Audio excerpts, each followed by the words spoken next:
तो चलिए आगे बढ़ते हैं। अगला जो टॉपिक है आपका चतुर्भुज के प्रकार। जैसा कि मैं बताया था कि आप लोगों को मैं जब चतुर्भुज का प्रकार बताऊंगा तो बहुत अच्छे से चतुर्भुज के बारे में जानेंगे, ठीक है। इससे पहले हम लोग परिचय देखे थे और क्या क्या पढ़ना है उससे पहले वो देख चुके हैं, ठीक है। ये अब जो जानेंगे हम लोग, अब पढ़ने वाले हैं चतुर्भुज का प्रकार, ठीक है। तो चतुर्भुज कितने प्रकार के होते हैं आइए जानते हैं। ये पहला जो आपका प्रकार है ये 1 नंबर भी बोल सकते हैं, ठीक है। ये समांतर चतुर्भुज। समांतर चतुर्भुज कैसा होता है, ये क्या होता है, आइए इसके बारे में डीपली से जानते हैं। चतुर्भुज, समांतर चतुर्भुज आपको बोर्ड पे दिख रहा होगा। ये जो बनाया गया है ये है समांतर चतुर्भुज।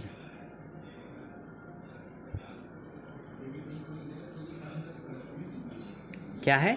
समांतर चतुर्भुज, ठीक है। ये जो आप बोर्ड पे देख रहे हैं ये क्या है? समांतर चतुर्भुज।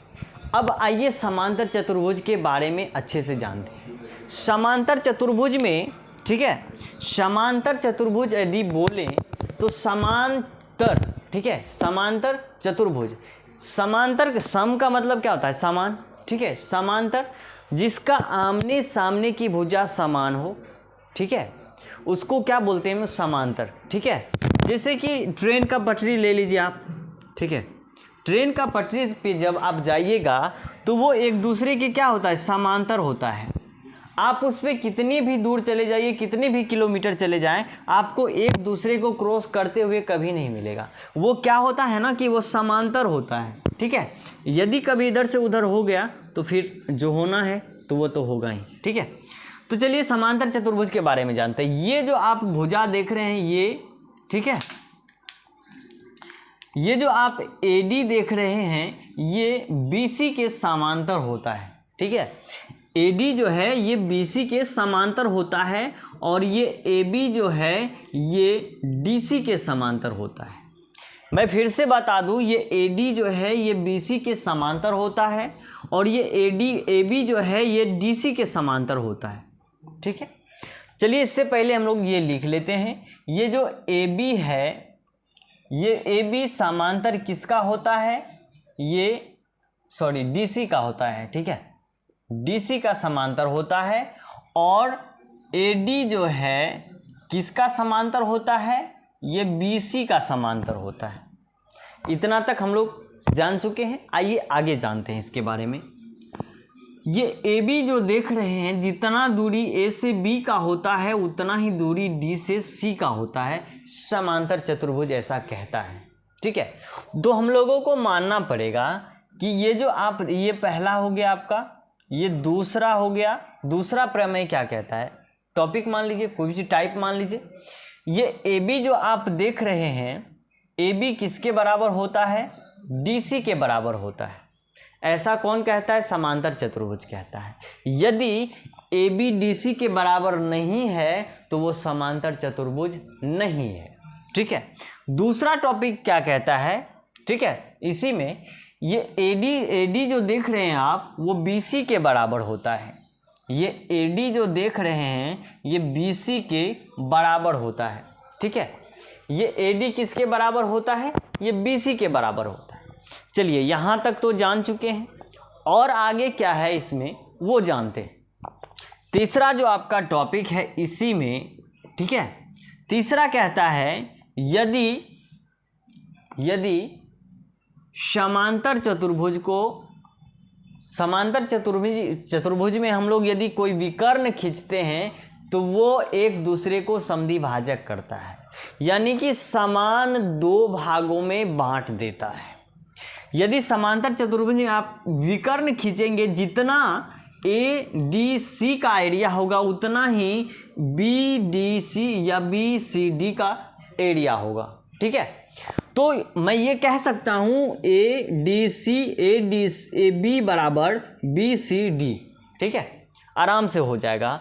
तो अब ये देखिए, ये ABAC जो है ये DB को समद्विभाजक करता है। समद्विभाजक मतलब बराबर 2 भागों में बांटता है। मतलब ये OD का जो जितना दूरी है उतना ही OB का दूरी है और ये AO का जितना दूरी है उतना ही OC का दूरी है, ठीक है।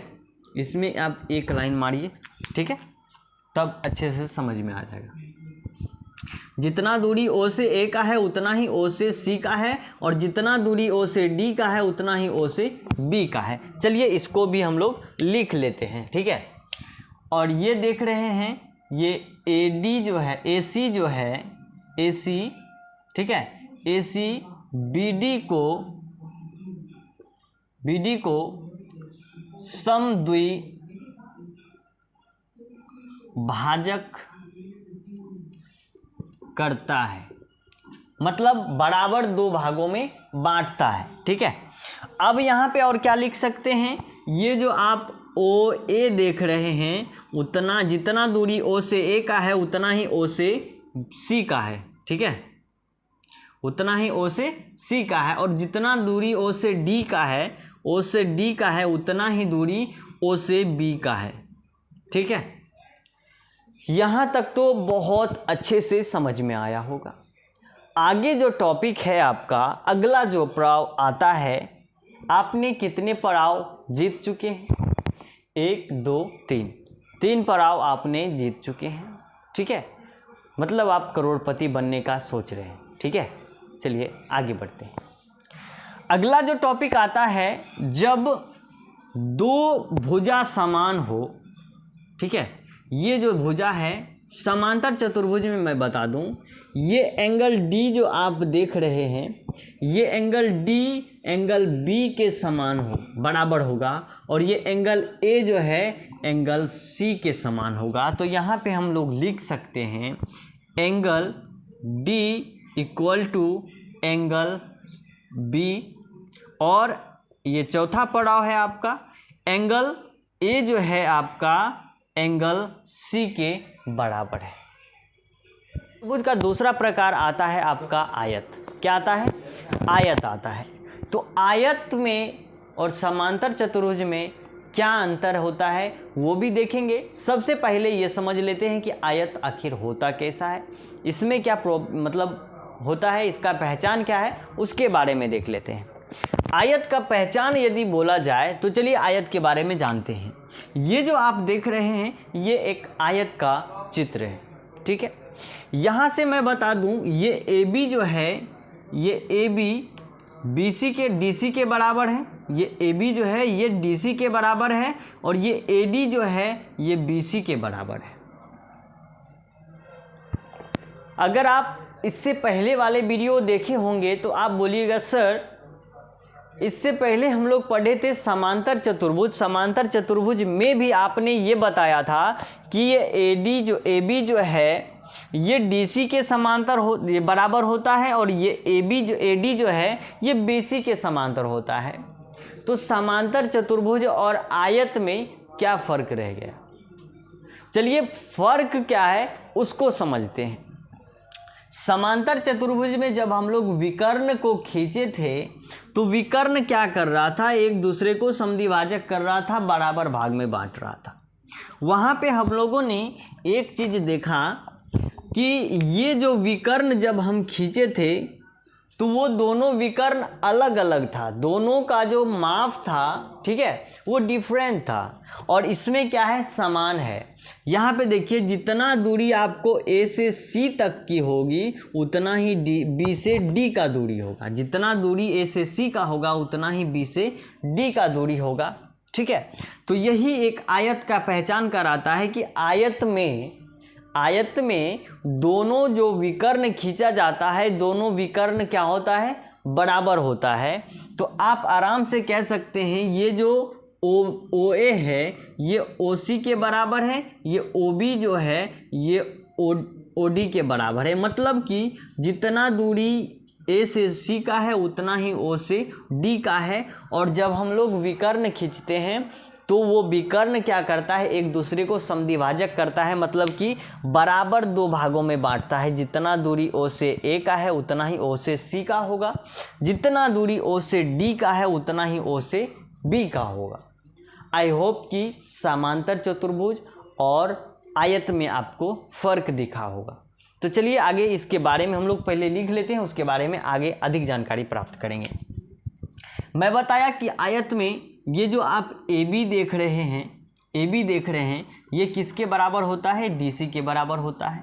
ये जो आप ए डी देख रहे हैं ये किसके बराबर होता है, ये बी सी के बराबर होता है। यहाँ तक क्लियर है।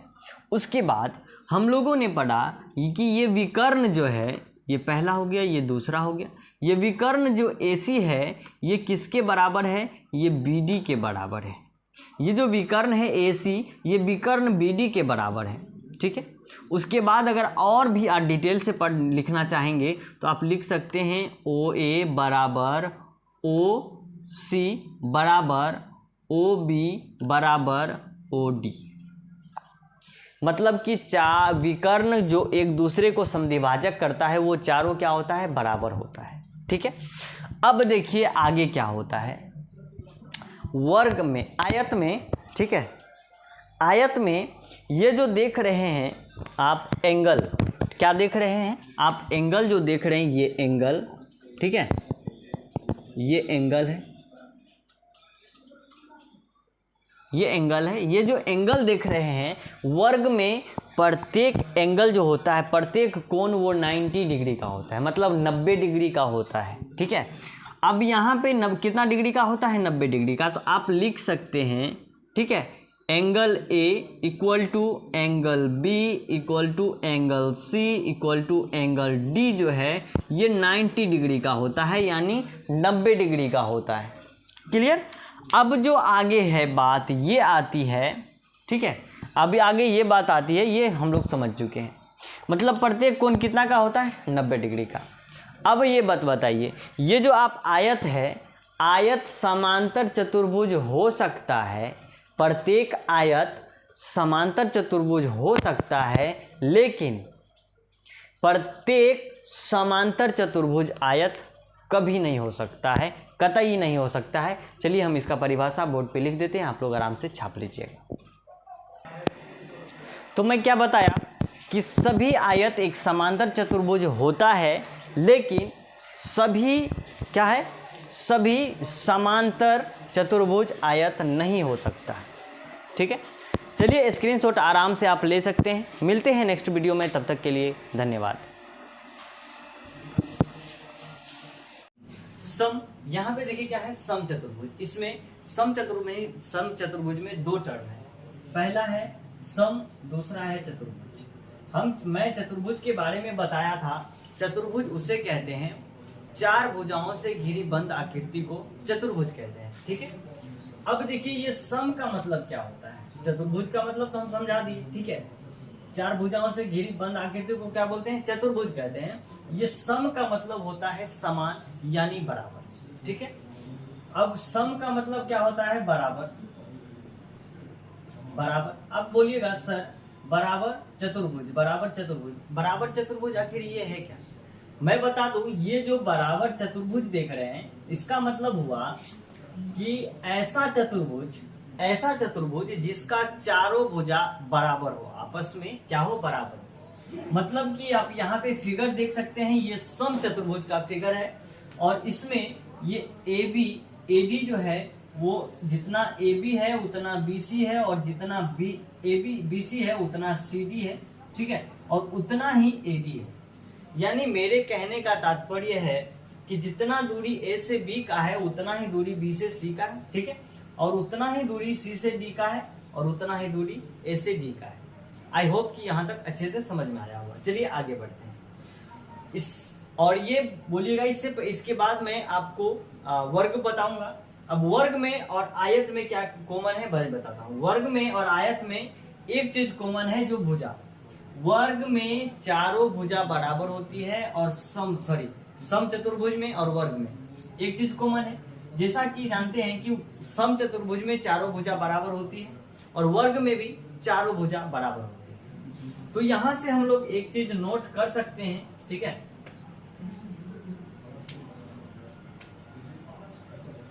एक चीज नोट कर सकते हैं यहां से कि AB का दूरी बराबर BC बराबर CD बराबर में AD, ठीक। अब आइए अगला चलते हैं। यहां पे देखिए, ये जो आप देख रहे हैं ये विकर्ण, जब समचतुर्भुज में जब विकर्ण खींचा जाता है तो एक दूसरे को समद्विभाजक करता है। मतलब कि जितना दूरी आप यहां से ये O से D का देख रहे हैं उतना ही दूरी O से B का होता है, ठीक है। और ये जो आप AC देख रहे हैं इसमें जब AB खींचा जाता है तो AC को समद्विभाजक करता है, मतलब बराबर 2 भागों में बांट देता है। कितना भागों में बांटता है? बराबर 2 भागों में बांटता है। मतलब कि जितना दूरी O से C का है उतना ही O से A का है, ठीक है। चलिए पहले लिखते हैं। यहां पे हम लोग लिखेंगे AO बराबर में OC, ठीक है। उसके बाद OB इक्वल टू OD, ठीक है, क्लियर। उसके बाद जो आती है बात, ये जो आप एंगल देख रहे हैं ये D और B ये दोनों आपस में बराबर होती है।